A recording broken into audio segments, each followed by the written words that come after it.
ស្របពេលប្រទេសជាតិប្រឈមមុខនឹងសត្រូវជំទឹះអ៊ីស្រាអែលមានផែនការបង្កើនកញ្ចប់ថវិកាការពារជាតិកាន់ទៅដល់34,000 លានដុល្លារសម្រាប់ឆ្នាំ2026 បើធៀបពីមុនមានចំនួន27,000 លានដុល្លារតែប៉ុណ្ណោះនេះបើតាមប្រភពពីការិយាល័យក្រសួងការពារជាតិអ៊ីស្រាអែលកាលពីថ្ងៃសុក្រមូលហេតុអ៊ីស្រាអែលបង្កើនកញ្ចប់ថវិកាការពារជាតិគឺដោយសារតែភ្លើងសង្គ្រាមដ៏បំផ្លិចបំផ្លាញនៅតំបន់ហ្គាហ្សាពិសេសចំនួនប្រដាប់អាវុធជាមួយពួកហាម៉ាស់និងក្រុមហេស្បូឡាបានជះឥទ្ធិពលយ៉ាងខ្លាំងទៅលើការបែងចែកហិរញ្ញវត្ថុរបស់ប្រទេសនេះតួយ៉ាងការចំណាយផ្នែកយោធាក្នុងឆ្នាំ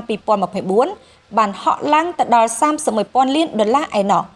ជុំវិញផែនការនេះដែររដ្ឋមន្ត្រីការពារជាតិអ៊ីស្រាអែលលោកអ៊ីស្រាអែលខេតនិងរដ្ឋមន្ត្រីហិរញ្ញវត្ថុអ៊ីស្រាអែល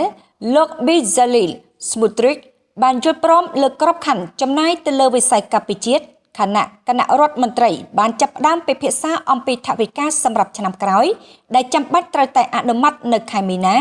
ឬអាចនាំទៅរកការបោះឆ្នោតថ្មីបើតាមរដ្ឋមន្ត្រីហិរញ្ញវត្ថុអ៊ីស្រាអែលកញ្ចប់ថវិកាសម្រាប់ឆ្នាំ